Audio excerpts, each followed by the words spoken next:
Hey, what's up fellow Rumblers? It's Fatal Gaming, aka Fatal Shots here to bring you another epic Rumble Stars video.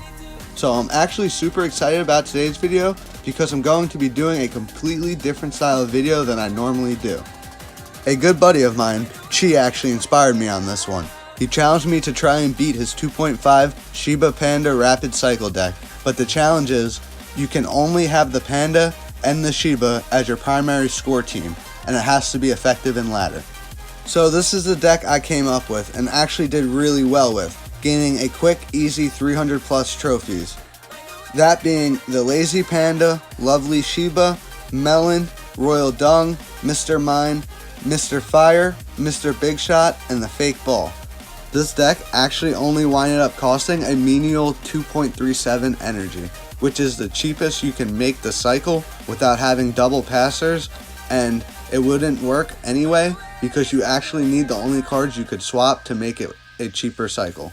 But anyways, let's dive right into how this deck actually works, and then after that, I'll give you a step-by-step on the gameplay on how I made it work. Let's get right into it. I use the Melon as a strict pushback unit, and what I mean by that is I personally only use it to push opposing Rumblers away from my goal or to push my Shiba or Panda where I want them to be, besides the off chance that you may need it to deflect a ball from scoring. Now, the Mine is actually played very similarly to the Melon, acting as a secondary pushback unit. However, it has the added benefit of doubling as a defensive unit, being that it will explode on contact of an enemy Rumbler. I highly recommend putting your Mr. Mine center field when the game opens up. Since this is an extremely cheap cycle, you should have no problems getting him back in your hand for when you may need him. Moving on to the Royal Dung. This Rumbler is actually essential to making this cycle work. It's the perfect counter to an opposing Lovely Sheba, not to mention all the other Rumblers that it counters. A few good ones off the top of my head being the Sly Fox, Stomperoo, Fast Monkey, and especially the Hypnotizer. Fun fact, the Royal Dung is actually the only Rumbler that directly counters the Lovely Sheba. You could also use this Rumbler as a pushback unit. I know I probably sound like a broken record on repeat right now, but for this next Rumbler, the Fake Ball, his main purpose is to distract the enemy's goalie since it tricks opponent Rumblers into thinking it is the actual ball. The goalie will focus it, allowing you to throw your Panda on the opposite side, allowing you to secure a goal. Also doubling as, you guessed it, another pushback unit. Ultimately giving us 4 different Rumblers in this deck that are extremely versatile with their many different uses.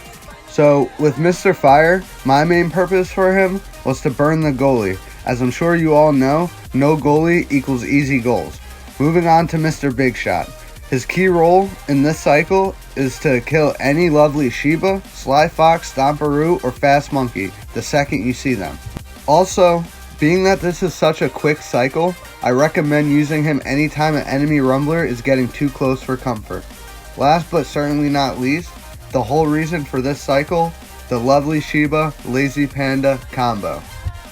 Real quick, for anyone that doesn't already know, the Lovely Sheba always passes the ball, never shoots. Enemies will fall in love if they get too close. Getting back on track now, the way you're going to want to play this duo is putting your Lazy Panda in the corner of the opposing goalie, then using your Lovely Sheba to pass him the ball, securing the goal. Make sure to utilize all your pushback units to keep your Panda in that position.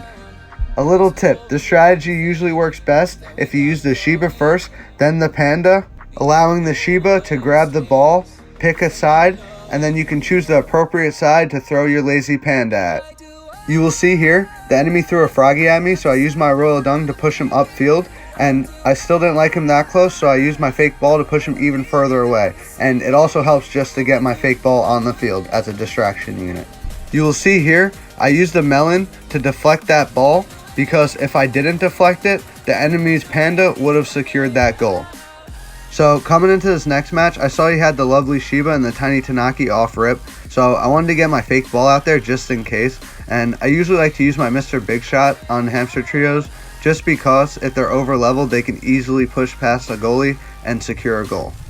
So right here, you'll see I use the wide open field to my advantage. Now the cannon has really good range, so I tried to use my Royal Dung to push him back just so he couldn't hit my goalie. As an added benefit, while it's retreating from the Royal Dung, it stops the cannon from shooting at your other Rumblers for a little bit. So you'll see I tried to use the melon to try to push my lazy panda upfield, but that actually backfired on me. So I just cycled through really fast, that way I could try to get him again. Since he's the only scorer in this cycle, we like to try to make his move count every single time. Just like I do here, make sure you use your Mr. Big Shot to kill the Shiba every time he comes out, otherwise you're going to have real trouble. If you get anything else with it, that's just an added benefit. Being that this cycle only costs 2.4, making it the cheapest Panda Shiba cycle out there, I strongly recommend just rapidly cycling through your cards, that way you can keep dropping Shibas and Pandas, quickly securing goals, making quick wins.